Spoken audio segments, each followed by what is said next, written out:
নমস্কার, সবাইকে শুভেচ্ছা অভিনন্দন।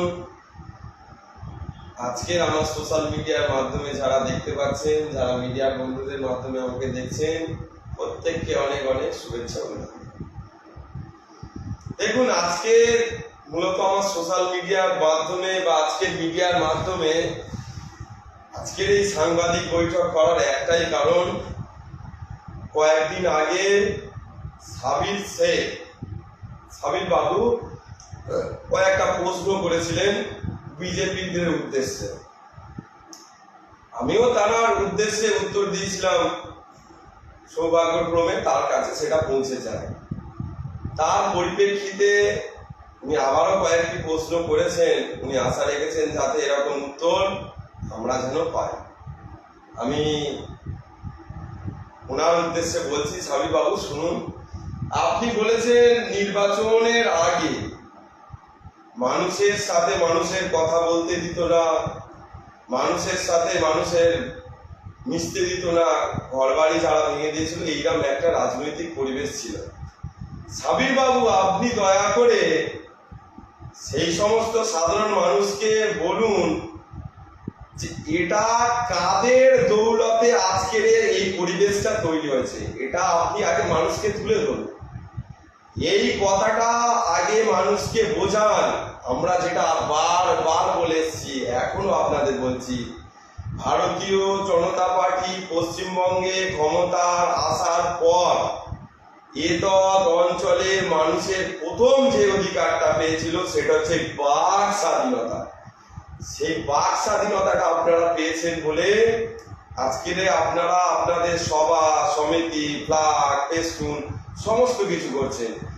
দয়া করে মানুষকে বিজেপি সম্বন্ধে ভুল বোঝাতে যাবেন না। আপনি এটা বলুন যে হ্যাঁ, আজকে বিজেপি ক্ষমতায় এসেছিল বলে আজকে আমরা এই কাজগুলো করতে পারছি।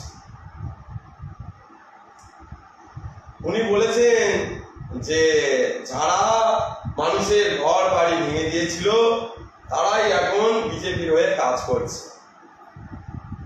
আপনার যে প্রশ্নটা আছে সেই প্রশ্নের পরিপ্রেক্ষিতে আমি বলতে চাই যে এইরকম ধরনের রাজনীতি বিজেপি করে না, করছে না।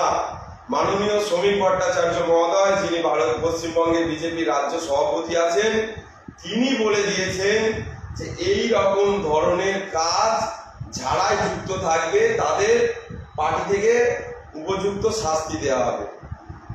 আমরা বলতে চাই যে আপনারা জানবেন যে তার উপযুক্ত শাস্তি কিন্তু অনেক জায়গায় দিচ্ছে। কিন্তু সাবির বাবু, আপনি আর একটা প্রশ্নের উত্তর দেননি।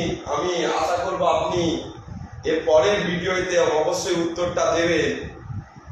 মাননীয় শ্রমিক ভট্টাচার্য মহোদয় বলেছেন যে কোন রকম তৃণমূলের লোক বিজেপিতে যোগদান করানো যাবে না।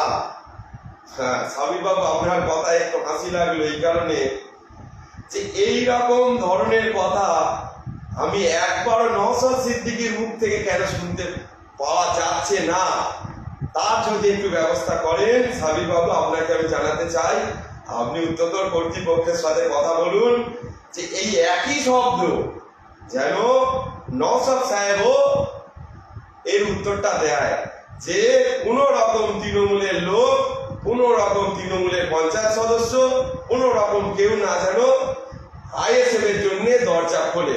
যে দরজা খুলবে তাকেও শাস্তির আওতায় আনা হবে। আপনার কাছে আশা রাখবো এরপরে এই উত্তরটা আগে আপনি দেবেন, আগে দেবেন।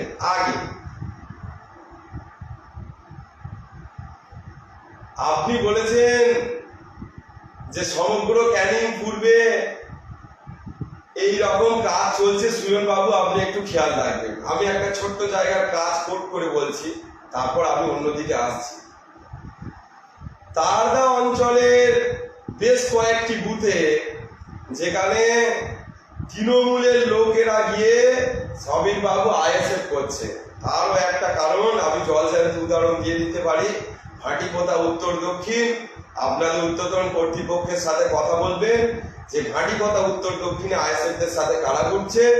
তার সাথে সাথে যেটা গঙ্গাপুর বুথ আছে, উসপাড়া গঙ্গাপুর বুথ, যিনি ওখানকার আইএসএফ এর হয়ে লিড দিচ্ছেন, যিনি আইএসএফ এর হয়ে কাজ করছেন, তিনি কিভাবে তারদা অঞ্চলের কাপাসাইড যেটা 22 নম্বর বুথে আছে সেখানে তৃণমূলের পচে যাওয়া মালদের সাথে কিভাবে বৈঠক করছেন, সাবির বাবু একটু ক্লিয়ার করবেন।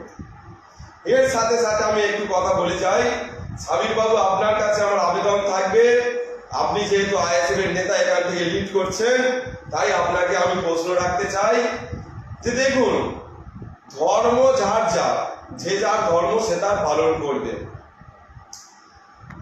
আপনারা জানেন যে মসজিদ একটি ধর্মীয় স্থল, আমরা জানি মন্দির একটি ধর্মীয় স্থল। মন্দিরে গিয়ে ধর্মকার্য হবে, মসজিদে গিয়ে যে ধর্মাচরণ সেটা হবে। কিন্তু যে সমস্ত দুর্নীতিযুক্ত, যে সমস্ত মানুষকে অত্যাচারিত করেছে, এরকম বহু ব্যক্তি, আমি নাম করছি না কারণ নাম করলে হয়তো আপনাদের একটু অসুবিধা হবে আইএসএফটা চালানোর জন্য, বা আপনাদের মাঝে অন্তরালে বা মুখোশের আড়ালে যে ব্যক্তিগুলো আছে হয়তো আপনাদের সামনে চলে আসবে, সেই জন্য ব্যক্তিগুলোর নাম বলছি না। যদি আপনি পরের ভিডিওতে নামগুলো শুনতে চান অবশ্যই বলে দেবো। এই সমস্ত ব্যক্তিরা মসজিদের ভিতরে গিয়ে সাধারণ মানুষেরকে সুড়সুড়ি দেওয়ার চেষ্টা করছে। আপনাদের মাধ্যমে আমি আপনাদের কাছে আমার অনুরোধ, আপনারা এই সমস্ত কাজগুলো বন্ধ করুন। কোনো ধরনের ব্যক্তির বোঝা, কোনো ব্যক্তির পাপের বোঝা, কোনো ব্যক্তির দুর্নীতির বোঝা, কোনো ব্যক্তির অত্যাচারের বোঝা সাধারণ মানুষের উপরে না যেন চাপায়, এটা আপনারা একটু খেয়াল রাখবেন। আবার বলে যাচ্ছি, মন্দির মসজিদ ধর্মীয় স্থল, সেই ধর্মীয় স্থলের মধ্যে গিয়ে না যেন তৃণমূলের পচে যাওয়া প্রোডাক্ট লোকগুলো সাধারণ মানুষকে না যেন ভুল বোঝায়। আপনার কাছে আমাদের অনুরোধ, এই দিকটায় আপনারা খেয়াল রাখবেন। আপনি প্রশ্ন করেছেন যে বোদরা অঞ্চলে মানুষের পঞ্চায়েত হয়েছে। আচ্ছা, আপনার এখান থেকে আমি প্রশ্ন রাখতে চাই, মানুষের পঞ্চায়েত কি আইএসএফ এর পঞ্চায়েত, এটা আপনারা প্রচারটা কেমন করে করছেন সেটা দেখুন। হ্যাঁ, আপনারা এটা বলতে পারতেন যে এটা মানুষের পঞ্চায়েত হয়েছে, পঞ্চায়েতে এসে আপনারা সবাই সুযোগ সুবিধা নিতে পারেন। সেক্ষেত্রে ডিজে বাজিয়ে, বক্স বাজিয়ে শাহাবুদ্দিন বাবু সেখানে গিয়ে এটা কেন বললেন যে অমুক অমুক অমুক ব্যক্তি আমাদের সাথে পঞ্চায়েতে যোগ দিয়ে এই পঞ্চায়েতটা আজ থেকে আইএসএফ এর হলো। আচ্ছা সাবির বাবু, আপনার কাছে প্রশ্ন আমার বিজেপির তরফ থেকে, আপনার কি মনে হয় না যদি আমরা চাইতাম, ক্যানিং পূর্ব কেন সমগ্র পশ্চিমবঙ্গের প্রত্যেকটা পঞ্চায়েত বিজেপি দখল করতো, যেভাবে তৃণমূলীকরণ হয়েছিল 2011 সালের পর? আপনার কি মনে হয় না যে আমরা সমস্ত পৌরসভা বা বাকি যেমন যে কাজগুলো আছে সেগুলো করতাম না? কিন্তু আমরা এই রকম ধরনের কোনো কাজে বিশ্বাসী নই সাবির বাবু। এর জন্যেই কিন্তু আমরা কোনো পঞ্চায়েত দখল কিন্তু করতে যাচ্ছি না। আমরা যদি চাইতাম আপনাদের আগেই আমরা ওই পঞ্চায়েত দখল করতে পারতাম। তাই আপনাদের মানুষের পঞ্চায়েত না বলে আমরা আপনাদেরকে বলবো যে আপনারা বলুন যে তৃণমূলের পচে যাওয়া মালগুলোকে নিয়ে আমরা পঞ্চায়েত চালাচ্ছি। এটা বললে আপনাদের অন্তত একটু হলেও, যে সমস্ত এই আপামর জনতা যারা দেখছেন বা আপনাদের যারা কাজ দেখছেন, তাদের একটু হয়তো ভালো লাগবে। মানুষের পঞ্চায়েত কোথায়? কালকে যারা অত্যাচার করেছে, যারা মানুষের মেরুদণ্ডকে ভেঙে দিয়েছে, সেই সমস্ত ব্যক্তিদেরকে নিয়ে আজকে আপনারা বলছেন যে মানুষের পঞ্চায়েত। মানুষের পঞ্চায়েত করতে গেলে মানুষের দরবারে যান, মানুষের কাছ থেকে আমরা জিতে এসে পঞ্চায়েত চালাবো। আমরা আপনাদের এখান থেকে বলতে চাই, যারা যারা আমাদেরকে দেখছেন, যে সমস্ত সাধারণ মানুষরা আপনাদেরকে দেখছেন, আমরা এই রকম নীতিতে বিশ্বাসী নই। আমরা পঞ্চায়েত নির্বাচনে আমরা অংশগ্রহণ করব, আমরা প্রতিদ্বন্দ্বিতা করব। মানুষ যদি ভালোবেসে আমাদেরকে চায়, আমরা জিতে এসে আমরা পঞ্চায়েত গঠন করব। সেই দিন আমরা বলবো মানুষের পঞ্চায়েত। তথাপি এই সমস্ত তৃণমূলের প্রোডাক্ট মালগুলোকে দিয়ে আমরা কোনোদিন এই পঞ্চায়েত চালাবো না। উনি বলেছেন যে যাদের ভয়ে বাঘে গরুতে এক ঘাটে জল খেত বা ছাগল বাঘেতে এক ঘাটে জল খেত। হ্যাঁ ভাই, এটা আপনারা ঠিক বলেছেন। এরকম অনেক ব্যক্তি আছে, যেমন আপনি বলেছেন সাদিকুল দপ্তরি, শাহজাহান মোল্লার ছেলে চন্দনেশ্বর 1-এ, চন্দনেশ্বর 2-এ, যিনি সেই সময়কার পঞ্চায়েতে ওনার মানে ছিল, যারা মানুষকে অত্যাচার করেছে, তাদের মুখে নাম নিতে চাইছি না। কেন বলুন তো? এই সমস্ত ব্যক্তিদের মুখে যদি আমরা নাম নেই, পাপী মানুষদের যদি আমরা মুখ থেকে নামই বারবার করি, তাহলে আমাদের মুখটাও পাপে পরিণত হয়। তাই এই সমস্ত ব্যক্তিদের আমরা নাম নিতে চাইছি না। তাছাড়া আমাদের তারদা অঞ্চলেরও যারা সেই সময়ে রাকেশ রায়চৌধুরী, গৌতম মণ্ডল, যারা অকথ্য অত্যাচার করেছে, তাদের আজকের আপনারা দেখুন কোথায় আছে।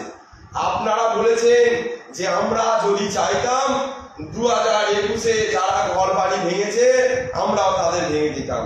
ভাই, একটু সঠিক করে যদি বলা হয় আপনার মনে হয় বেশি ভালো হবে। এটা আপনারা চাইলে না। যদি বিজেপি সরকার না যদি এইভাবে আজকের কড়া হাতে এই জিনিসটাকে শক্তভাবে ধরতো, তাহলে আপনি যেটা বলছেন সেটা তার আগে আপনি করেই দিতেন। এটা আপনাদের কৃতিত্ব নয়, এটা পশ্চিমবঙ্গে ভারতীয় জনতা পার্টি সরকার স্থাপন হওয়ার পরে আপনারা ভয়তে এটা করেন। আর একটা কথা বলেছেন যে আমরা সেই সময় ঝান্ডা ধরেছিলাম বলে পশ্চিমবঙ্গে পট পরিবর্তন হয়েছে। আমি জানিনি আপনি ঝান্ডা ধরেছেন বলে কি পট পরিবর্তন হয়েছে কিনা, কিন্তু পশ্চিমবঙ্গের আপামর জনতা যেখান থেকে আপনারা দেখেছেন যে পশ্চিমবঙ্গে এরা অকথ্য অত্যাচার করছে, তার পরিপ্রেক্ষিতে কিন্তু আজকের পশ্চিমবঙ্গে পট পরিবর্তন হয়েছে। কিন্তু এই ক্যানিং পূর্ব বিধানসভায় কিন্তু তার উল্টো পটচিত্র দেখা গিয়েছে। তাই সাবির বাবু একটু ভাবনা চিন্তা করে প্রশ্ন উত্তর করবেন, নতবা হয়তো পরে আপনারই হয়তো খারাপ লাগবে। উনি বলেছেন সুষ্ঠুভাবে আইএসএফ গ্রাম পঞ্চায়েত চালানোর জন্য এই জায়গায় কাজ করবে মানুষের পঞ্চায়েত। ভাই, সুষ্ঠুভাবে কাজ চালাবে কি করে? আমি এখান থেকে আপনাদের কাছে প্রশ্ন রাখতে চাই, যে ব্যক্তিদের প্রত্যেকটা বুথে এই বছরের মধ্যে 10 লাখ টাকা সেই 10 লাখ টাকার কাজের জন্য বরাদ্দ হয়েছিল, সেই কাজ না করে সেই টাকাগুলো কোথায় গেছে? সাবির বাবু, আপনারা যে সমস্ত পঞ্চায়েতের সদস্যদেরকে নিয়ে আজকের নানান জায়গায় পঞ্চায়েত গঠন করছেন, আমি সোশ্যাল মিডিয়ার মাধ্যমে আপামর জনতা যারা আইএসএফ কেও চিন্তাধারায় বিশ্বাস করেন, তাদের কাছে আমার প্রশ্ন, যারা আজকের তৃণমূল থেকে আইএসএফ এ ঢুকে শুদ্ধ হয়ে গেছেন, যারা বলছেন আজকে আমাদের সাবির বাবু বলছে যে মানুষের পঞ্চায়েত, সেই মানুষের পঞ্চায়েত বলে যাদেরকে আখ্যায়িত করছেন, তাদের কাছে গিয়ে প্রথম প্রশ্ন করুন, এই 10 লাখ টাকার কাজটা কোথায়? আর সেই 10 লাখ টাকার কোন কোন পঞ্চায়েতের সদস্য খেয়েছে, তাদের আগে নথি আপনারা একটা তালিকা তৈরি করুন। সাবির বাবু, আমি এখান থেকে আপনার কাছে প্রশ্ন রাখতে চাই।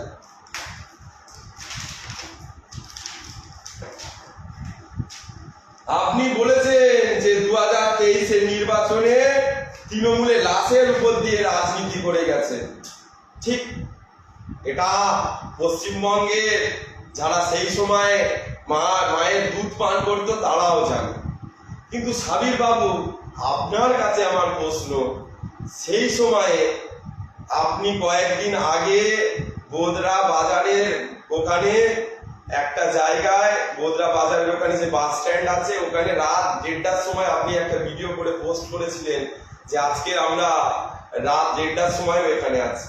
এর কৃতিত্বটা কার? আগে আপনি বলবেন।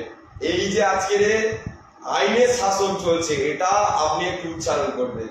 আর আপনার মাথায় একটি বড় ব্যানারে আরাবুল ইসলামের ছবি এবং আইএসএফ লেখা ছিল। আচ্ছা সাবির বাবু, আপনার কাছে আমার প্রশ্ন, 2023 সালে শুধু কি শওকত মোল্লাই রক্তের হোলি খেলেছিল বা লাশের উপর দিয়ে খেলেছিল? এর মধ্যে আপনার মাথায় যে ছবিটা ছিল তার কি কোনো কৃতিত্ব নেই? আপনাকে একটু প্রশ্ন করতে চাইলাম, উত্তরটা আপনি ভেবে চিন্তে দেবেন আশা রাখছি। আচ্ছা, আপনি বলেছেন কেউ জিতে আসেনি পঞ্চায়েত থেকে, সবাই ইলেক্টেড নয়, বা কেউ যে যেমন টাকা দিয়েছে বা টাকা নিয়েছে সে সেইভাবে পঞ্চায়েতে নির্বাচিত হয়নি, মনোনীত হয়েছিল, তারাই সদস্যে পরিণত হয়েছে।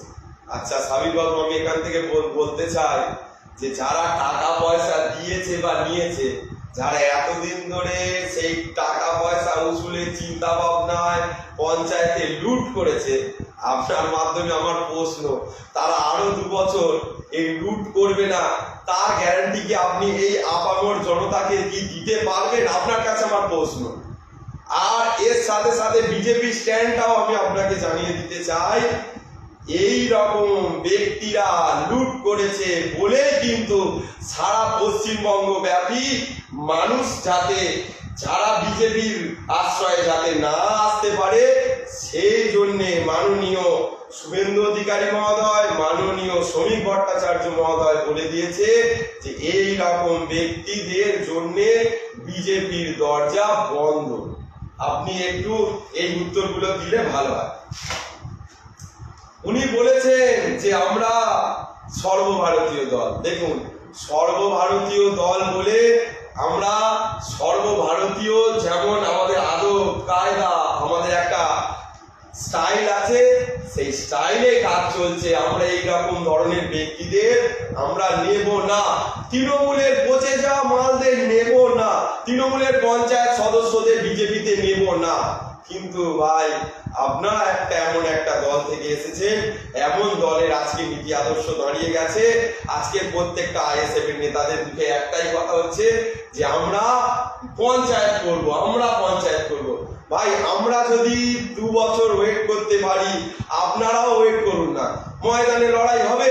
মানুষ যদি আমাদেরকে চায় আমরা পঞ্চায়েত দখল করব, আপনারা যদি চান আপনারা দখল করবেন। কিন্তু অন্ধকারে আপনাদের কি অন্তরালের ভিতরে কি চলছে আমি জানি না। আপনি চাইবো আপনি সাধারণ মানুষের সামনে এটাকে তুলে ধরবেন, এবং পর্দার আড়ালে সেই সমস্ত কি গোপন কথা চলছে আমি চাইবো এর পরেরও একটা ভিডিওর মাধ্যমে আপামর দুর্গাপুর, চন্দনেশ্বর 1, চন্দনেশ্বর 2, সাকসার, বোদরা, এই সমস্ত অঞ্চলের আপামর জনতার সামনে আপনারা একটু তুলে ধরবেন। এটা আমার এখান থেকে আপনার কাছে একটা প্রশ্ন থাকবে।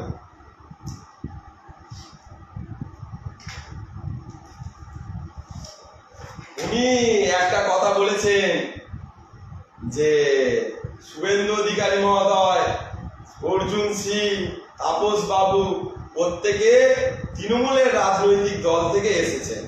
আমি ওনাকে পরিষ্কার জানিয়ে দিতে চাই যে আপনিও যখন তৃণমূলে ছিলেন সেই সময় শুভেন্দু অধিকারী মহোদয় এসেছে, সালটা ছিল 2020-21 মধ্যে। অর্জুন সিং, আপনিও তখন তৃণমূলের হয়ে হয়তো ঝান্ডা ধরে কাজটি করছিলেন। সেই অর্জুন সিং 2019 সালে কিন্তু বিজেপিতে এসেছিলেন। আর আপনি আর একটা কথা বলেছেন যে পশ্চিমবঙ্গের বিধানসভার ডেপুটি স্পিকার যিনি তাপস রায়, যিনি আপনার বিজেপিতে এসেছেন, তিনিও তৃণমূলের। সাবির বাবু, আপনাকে এটাও জানিয়ে দিতে চাই যে উনিও কিন্তু 24 সালে লোকসভা নির্বাচনের আগে এসেছিল। কিন্তু সাবির বাবু, আপনার দেখে একটা কথা মনে হচ্ছে যে আপনি এত বললেন, কিন্তু আপনার মুখ থেকে এই সত্য কথাটা বার হওয়ার জন্য আপনাকে অসংখ্য ধন্যবাদ যে আপনিও তৃণমূলে ছিলেন এবং 2024-এর পরে এসেছেন, এর জন্য ধন্যবাদ। আমার সামনে যে সমস্ত মানুষরা দেখছেন, আপামর জনতা, তাদের কাছে প্রশ্ন থাকলো, এর উত্তরটা আপনারা নিজেরাই ভালো বুঝবেন। কারণ পশ্চিমবঙ্গের প্রত্যেকটা মানুষ রাজনৈতিক শুভ সম্পন্ন, রাজনৈতিক মতাদর্শ অন্য রাজ্যের তুলনায় পশ্চিমবঙ্গের প্রত্যেকটা মানুষ একটু বেশিই বোঝেন। তাই আপনি সাবির বাবু যে কথাটা বলেছেন, মানুষ আপনার কথাটা একটু বুঝতে পেরেছেন। বলেছেন দলে লক্ষ্য রাখুন কারা দলে ঢুকে ঢাক মারছেন। ওপর থেকে নিচ পশ্চিমবঙ্গের যিনি সর্বোচ্চ নেতা আছেন এবং নিচের যারা ভারতীয় জনতা পার্টির নেতৃত্ব দিচ্ছেন এবং জেলা স্তরে, মন্ডল স্তরে যারা দিচ্ছেন, তারা প্রত্যেকটা ব্যক্তির উপরে, প্রত্যেকটা বিজেপির কার্যকর্তা, প্রত্যেকটা বিজেপির নেতা, প্রত্যেকটা বিজেপির কর্মীর উপরে পুঙ্খানুপুঙ্খভাবে দেখছেন এবং তার উপরে ভালো করে নজর দিয়ে রেখেছেন।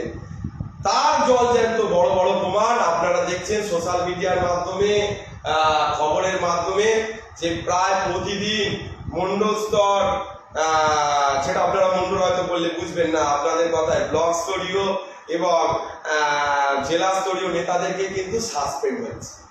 আমি একই প্রশ্ন আবার ঘুরে ফিরে বলবো, যদি নওশাদ বাবু এরকম কিছু একটা কথা বলেন এবং যারা এই সমস্ত লোকদেরকে নিচ্ছেন, আপনাদের যারা এখানকার সর্বোপরি নেতা আছেন, তারাও যেন এরকম সাসপেন্ড করে নজির সৃষ্টি করেন, আমি আনন্দ পাবো এবং আমার মাধ্যমে যে আপামর জনতারা দেখছেন তারাও ন্যূনতম একটু আনন্দ পাবে। আপনার কাছে একটা প্রশ্ন রাখতে চাই।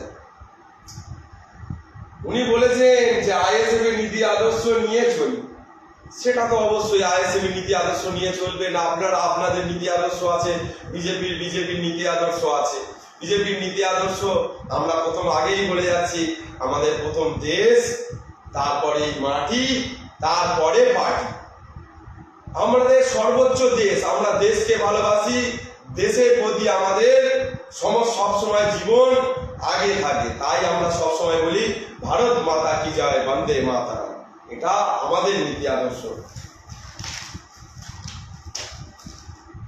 উনি বলেছেন কাদের হাতে ঝান্ডা তুলে দিচ্ছেন আর কারা পাচ্ছে, এটা একটু নজর রাখবেন। আমরা নজর রেখেছি। আপনাকে আমি বলবো যে আপনাদেরও নেতারা কারা রাতের অন্ধকারে সমগ্র অঞ্চলে ঝান্ডা তুলে দিচ্ছেন। সাবির বাবু, আপনারও পিছনে অনেক রকম কাজ হচ্ছে, আপনিও একটু লক্ষ্য রাখবেন। আপনাকে বলবো তারদা অঞ্চল, চন্দনেশ্বর 2 একটু নজর রাখুন, কারণ এইদিকে এইরকম ধরনের বেশি কাজ হচ্ছে। তো আপনাকে আমি একটু নজর, রাত 12টা-1টায় না ভোদরায় দাঁড়িয়ে মাঝে মাঝে একটু এইসব এলাকায় ঘুরে গেলেন। যে সমস্ত নেতারা এই সমস্ত কাজের সঙ্গে যুক্ত, তাদের বাড়ি বসে একটু চা খেয়ে গেলেন, তাদের সঙ্গে একটু আলোচনা করলেন, সত্য মিথ্যাটা একটু যাচাই করে নিলেন, এটা মনে হয় আপনার একটু ভালো হবে। আর উনি বললেন যে যদি এই সমস্ত নেতারা যদি ঝান্ডা না এই 12টার পর না ধরে আগে থাকতো, তাহলে অসীম সাপুয়ের পিছনে মার্কেট চষে বেড়াতো। ঠিক আমরাও বলছি, ঠিক একইভাবে আমি বলছি আজকের সমগ্র ক্যানিং পূর্ব বিধানসভায় বিজেপি পার্টি পশ্চিমবঙ্গে ক্ষমতাসীন হওয়ার পর আপনারা একটু ভালো করে সাবির বাবু দেখবেন যে আজকের এই ক্যানিং পূর্ব বিধানসভায় সমস্ত জায়গায় কিন্তু আইএসএফরা ভাগ মারছে। আচ্ছা সাবির বাবু, আপনার কাছে আমার প্রশ্ন, আচ্ছা বলুন তো,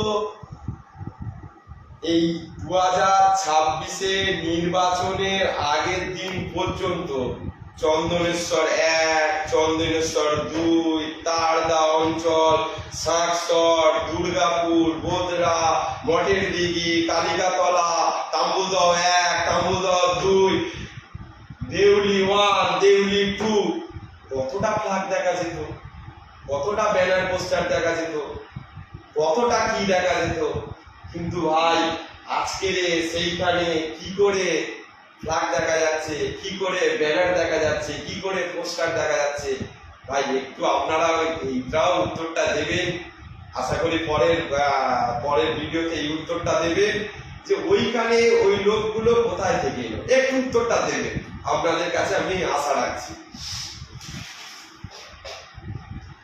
উনি বলেছেন যে বাংলাকে ভালো রাখার জন্য বাংলাকে অশান্ত করে তোলার চেষ্টা করছে।